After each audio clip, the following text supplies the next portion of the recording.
Good early evening, ladies and gentlemen, and welcome to the Sunday, August 30th edition of StudentLoanJustice.org. My name is Alan Collins.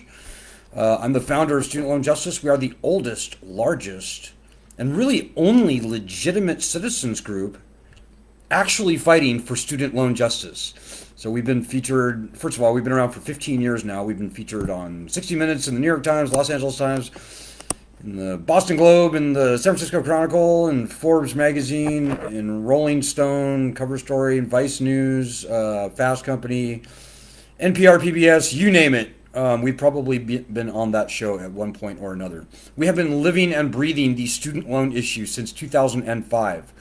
For the first 15 years of our existence, we were fighting very moderately for the return of bankruptcy protections to student loans.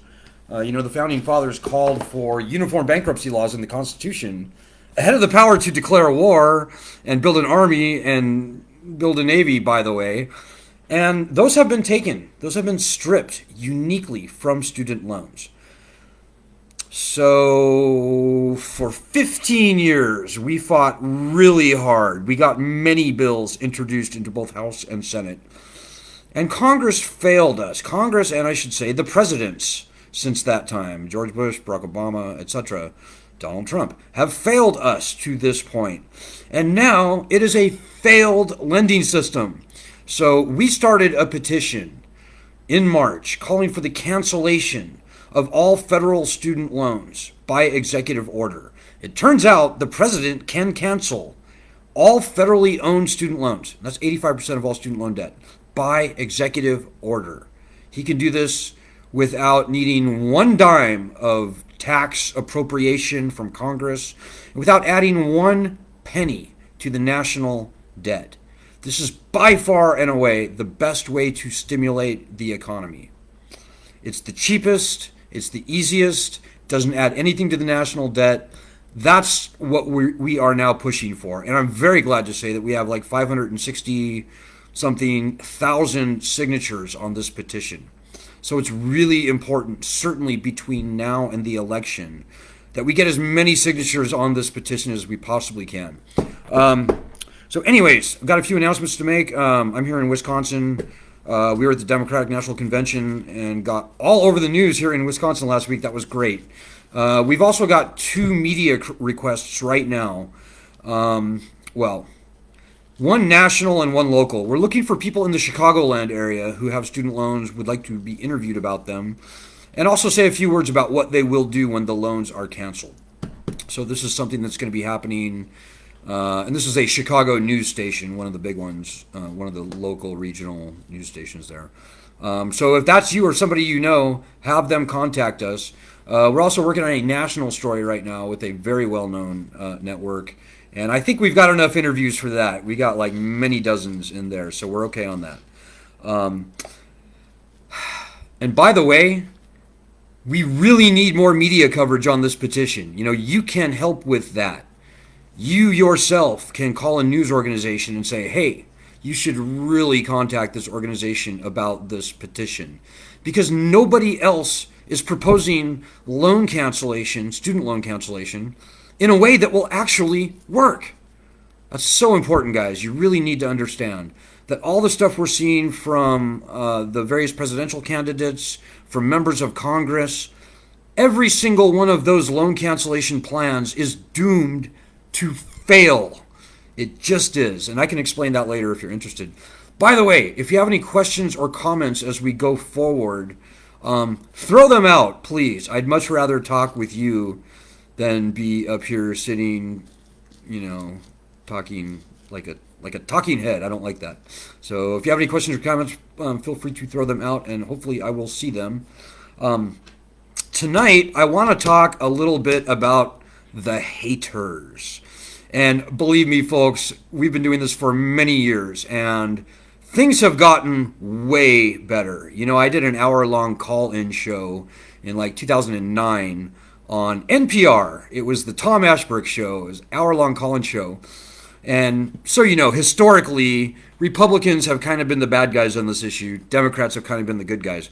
But I'm telling you, folks, in like 2008 or 9, when I went on this hour-long call-in show on NPR, which is like supposedly liberal, right? They're supposed to be the good guys, or supposedly the people are supposed to be on our side.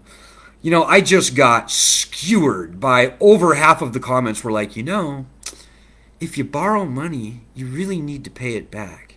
That was kind of the mild, hard question that we got.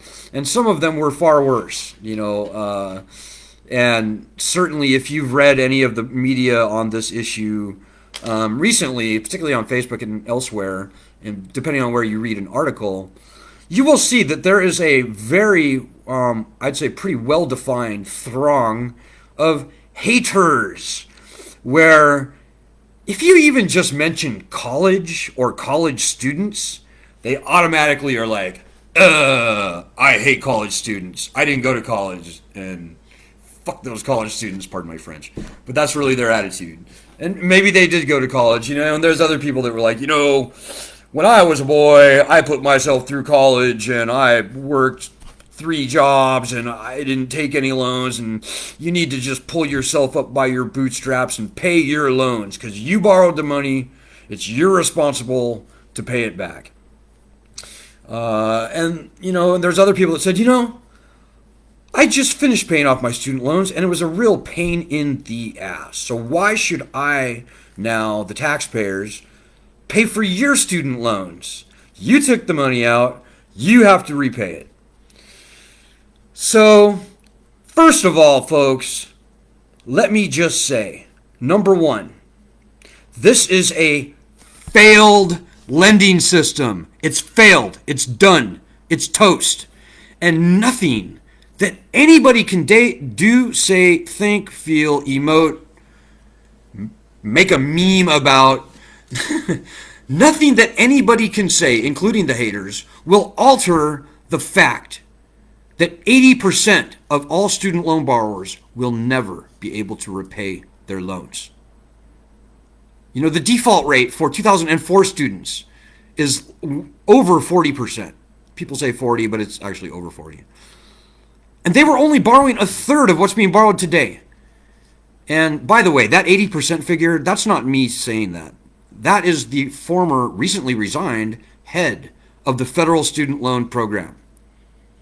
So whatever anybody may think or feel, the fact is that this is a failed lending system.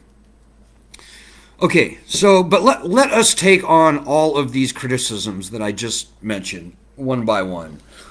First of all, you borrowed money, you have to pay it back. Okay, that's number one. That's the most fundamental criticism that we get. And the response to that, at least for me, is I agree. I agree with that premise. Obviously, if you borrow money, you have to pay it back. Like any loan, like a credit card loan, like a car loan, like a boat loan, like a business loan, like any loan that you can point to, including a mafia loan. But unlike all those types of loans that we just talked about, student loans have been uniquely stripped of the most fundamental borrower protections that exist for every other type of loan. These are not fair loans. These are unconstitutional, viciously predatory loans, and simply put, the rules are changed for student loans. It's a failed lending system, number one, and this is not a bad borrower problem. This is a lending scam. It's a scam. And the people that wag their fingers at you, I should say, they tend to be, almost all of them, conservative, or they consider themselves to be conservative. So you may also want to point this out in hopefully polite conversation. 60% of all student loan borrowers self-identify as politically as either being Republicans or independents. So this picture that people have in their heads of college students being these hippie snowflake protesters, liberal, this and that, that's just nonsense. So that preconceived notion they have in their head in the first place is wrong. Most student loan borrowers are just normal people, and politically they fit roughly into the same demographics as the country as a whole. And as I said, 60, if not 65% of them identify as being either Republican or independent. So you might want to mention that sort of in the preamble to whatever discussion you might have. And to conservatives who wag their finger at you, and most of them are, I have to say, you should really point out that, yes, first of all, this is a failed lending system. Nobody will ever be able to pay. But number two, this is the worst big government lending scam that this country has ever seen in the history of this nation. Conservatives say they don't like big government. Well, this is the worst big government monstrosity in the history of lending in this country. The Department of Education profits $50, $60, $70 billion a year on these loans. And oh, by the way, some of the profits, the government profits on this lending system, are being used to fund Obamacare. So we're a nonpartisan group. You can think whatever you want about Obamacare, but most conservatives do not like Obamacare. And if they knew that this big government lending monstrosity was being used to fund Obamacare, may make them think twice. Another thing that you should say to typically conservative people is, you're wagging your finger at me, the victim of this big government lending scam, and all that you are succeeding in accomplishing is giving covered defense and perpetuating this big government lending monstrosity that is funneling vast sums of wealth into the colleges, who conservatives also tend to hate. Because, right, the conservatives are indoctrinating our youth and all that stuff. So what I say to people, conservatives, that wag their finger at us and start trying to give us life lessons is, number one, you're a fool. You're a tool.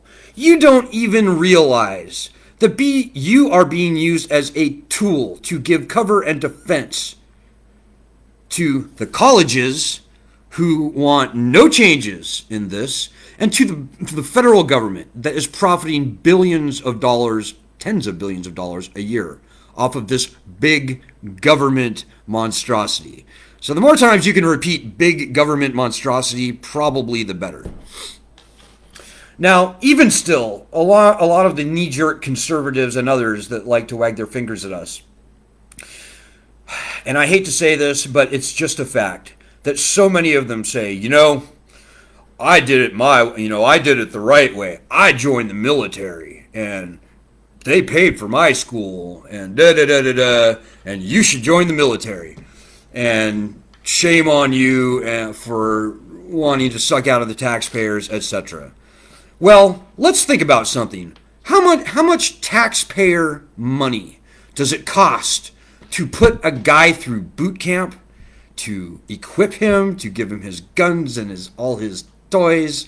How much does it cost to build that tank that he rolls around in, or that airplane that he flies into, that ship that he sails on? Yeah, how many tens of millions of dollars go into every soldier over the course of their careers? And on top of it, they got free college out of the deal? Well, who's the actual drain on the taxpayer here? And by the way, I don't want to badmouth veterans. My grandfather was a sniper in World War II. I know a lot of veterans. I have a lot of respect for people who serve. But the people who serve, it is a fact, have sucked a lot of taxpayer money out of the taxpayer, far, far more than you or I could ever dream about borrowing for college. So you may want to bring that up. Also, where were these people a few months ago when we were throwing $9 trillion into big businesses, into Wall Street banks? Yeah, some stimulus checks to the little guys. Yeah, some PPP loans to the small businesses. But come on, guys. Where were they then? Where were they then when we threw $7 trillion into Afghanistan, into Iraq for very unwise wars? And all of those trillions of dollars added to the national debt. The president could cancel these loans tomorrow without adding one penny to the national debt.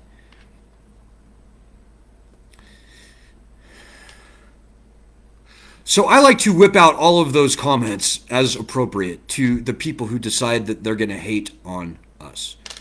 And at the end of the day, I usually close my comments to them with saying, shame on you. Shame on you. You ought to be ashamed of yourself, you dipshit. You're wagging your fingers at me, but really you're just a shameful, unknowing, unwitting tool for the very same big government lending monstrosity that funds the very same colleges that you claim to despise. So get out of this conversation, and on your way out, leave your conservative card at the door, because you've been played for a fool. Take a bow. So don't take their shit, people. Don't let people who don't know that much about the lending system beyond the fact that they don't like college students, or maybe they didn't go to college, don't let them make you feel bad. You give it back to them as strong as they gave it to you. And there's a third category I should probably cover. The people who go, hey, I paid my student loans. What the fuck? Do I get my money back? And the answer to them is, number one, congratulations on successfully being able to repay your loans. If I had a merit badge, I would pin it on you. But the fact of the matter is, this is no longer your problem. Now, maybe you went to college, maybe you finished paying your loans yesterday. Maybe you finished paying your loans 30 years ago, which is more often the case. Like they borrowed like $3,000 and they repaid it and they're all so proud of themselves. Well, no matter when you repaid your loans, and no matter what your circumstances were, the fact of the matter is still that this is a failed lending system, and that 80% of the people will never be able to pay. And there is nothing that bitter people might do, say, think, feel, emote, meme, or otherwise that will change that fact. So they really have no value in this conversation. We are looking forward. We're not looking back. And looking forward, this is a failed lending system. And there's nothing that you or I or anybody else can say or do to change that fact. You know, all those statistics that I mentioned earlier about the 80% never being able to repay, the default rate of 40% for 2004 borrowers, that is all pre-coronavirus, folks. One can only imagine how much worse it's going to be now. You know, almost nobody is repaying their loans right now. And come, I don't know, the end of the year, or quite frankly, the end of 2021, when they're likely to maybe finally lift that suspension on payments for federal student loans, nobody is going to start paying again. They're just not. By popular consent, this lending system is vanishing into a mist of illegitimacy. Now, so that's kind of another thing that you want to be aware of. Now, the fact of the matter is, this could and should have a good ending. The good ending is where the President, Congress, and the swamp people on the Hill finally realize that the jig is up, that they cannot perpetuate this big government, unconstitutional, predatory lending monstrosity upon the citizens any longer, because we're not going to take this shit anymore. And they will do the right thing and write off these loans and come up with a better way to finance college in the future. That's what's got to happen.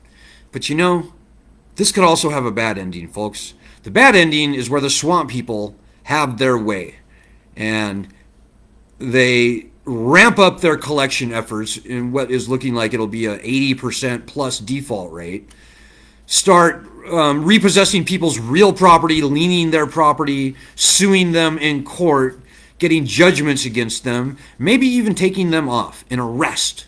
In addition, and believe me, they can do that, and they have done that. And many people, 1,500 people as of 5 years ago, were on the blocks to be arrested in this little podunk federal district in Texas around Houston. So I know that sounds crazy, but it could happen, and in fact, it has already happened. So we don't want that bad outcome, folks. We don't want that dystopian, terrible outcome.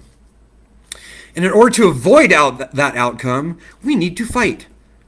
And right now, we have a window of opportunity to get this issue in play in this presidential election that we find ourselves in right now. All the bad guys, here's another truth bomb for you. All the bad guys, all the swamp people, the student loan people in and around the Department of Education, the Sallie Mae, the Nelnets, the Fed Loan Servicings, whatever company you happen to be dealing with, they all know that this is a failed lending system. In fact, they know better than us. And so the window of opportunity is there for us right now. We have a presidential election going on, which means that supposedly the candidates have to listen to us.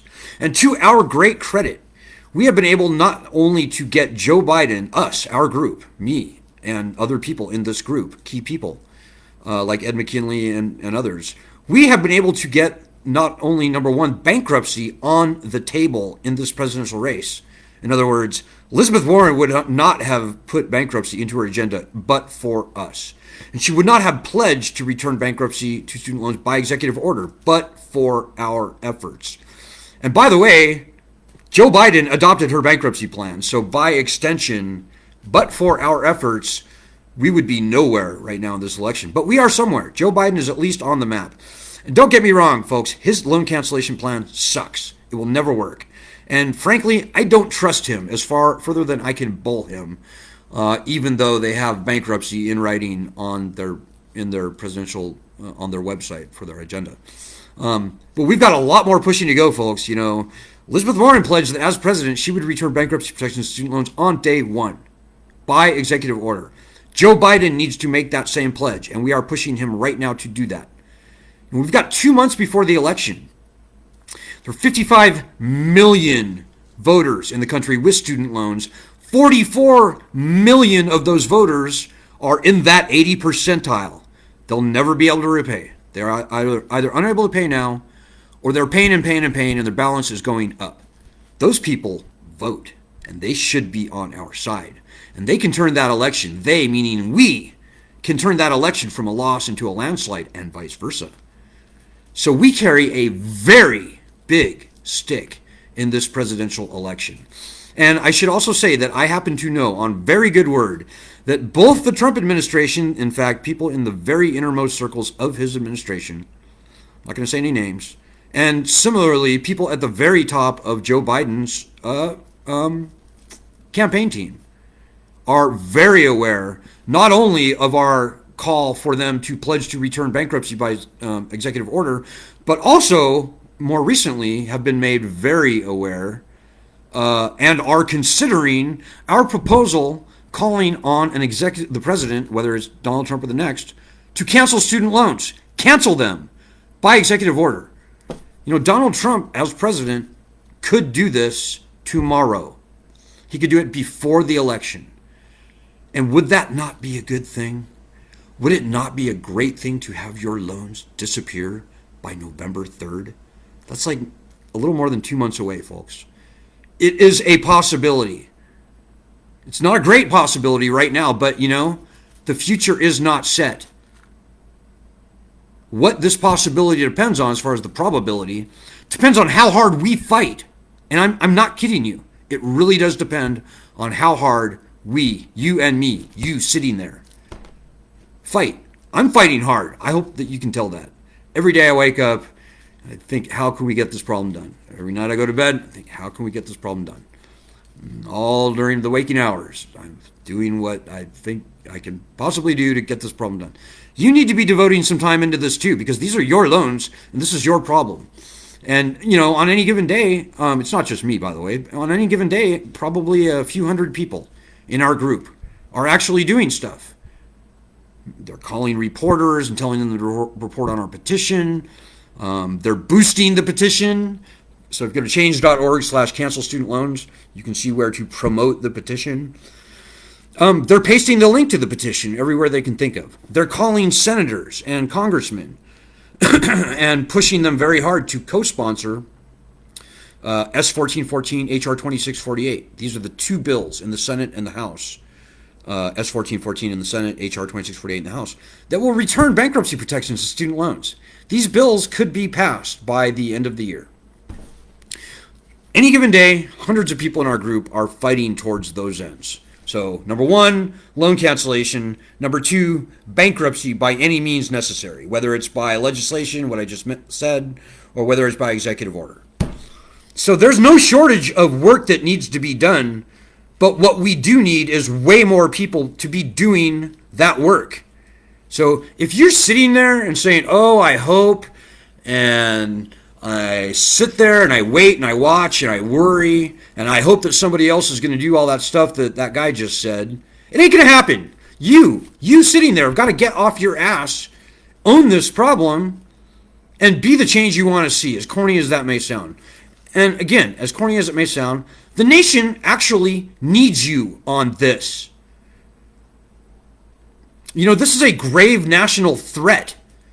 And if we fail in this battle, there is nothing to prevent the bad guys, the lending industry, and others in and around Washington, D.C., from stripping bankruptcy protections and other consumer protections away from all loans in this country. This is the camel's nose under the tent. And, you know, we are fighting for ourselves, to be sure. I have student loans. All of our state chapter leaders have student loans. You have student loans. But, you know, it's not just us that we're fighting for. It's the tens or hundreds of millions of people to follow in our footsteps.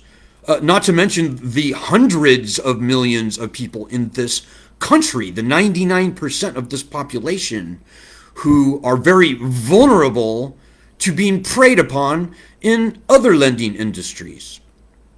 So you'd better get off your ass. The Constitution is on our side. The Founding Fathers are on our side. Everywhere we have gone, we have won every argument we've ever had. You know, we went on 60 Minutes top story many years ago, and Sally May, who's kind of our nemesis, they refused to be interviewed. The Department of Education, they refused to be interviewed. So we win this battle everywhere we go. But if we don't show up to fight, we will lose by default. So don't let that happen. It's your loans, your problem. And as I said, as I have said many times in the past, over the past couple months, we've never been in a better position, folks. I am more optimistic right now than I have ever been in the history of this organization. So take some heart, take some encouragement. Do not be distracted by nonsense people doing nonsense, selling nonsense garbage in other places on the internet. They don't want to solve the student loan problem, guys. They want to make money off you somehow, some way. They don't want to solve this problem because it would cost them their job. We absolutely want to solve this problem. I would like nothing better than to retire this banner behind me and throw it in a museum, if not the garbage, and be done so I can get on with my life, so everybody here can get on with their lives, and we can be done with this big government monstrosity. So don't get distracted. The bad guys want you to do nothing. The number one thing the bad guys who are making money off this lending system want is you to do nothing. You sit there and wait and watch and worry and think that somebody else is going to pull your weight. That is precisely where the bad guys want you, doing nothing. Don't give them the pleasure. You know, this week we're hoping to do a big surge on the petition. We've got 560,000 signatures now. We should have 1 million signatures. And by the way, when we get up to 1 million signatures, we will be on our way to becoming an unstoppable force. But we've got to get it past this next little hump. So think about what you can do as a smart person, as somebody with various skills, abilities, talents, networks, people you know, etc. What you can do over the next week to 2 weeks to get as many people to sign that petition and share that petition as you possibly can. We're off to a great start, but we need to get it up to over 1 million. I think it's kind of a magic number. The magic million. If we get 1 million, that's like 1 out of every 44 federal student loan borrowers. That's not too bad. And if we can get 1 million, we can get 2 million. So come on, guys. It starts with you. It always has. It always will. You have no idea how important you are. I've got about 10 minutes over here, so I will leave it there at that. But I will wish you the best of luck in your efforts towards helping us fight for student loan justice. We need you. So do something. I've given you about 5 things that you can do. Pick one, pick 3. But it all comes down right now to that petition. So I leave it to you. I wish you the best of luck. Godspeed. Have a great week. And God bless.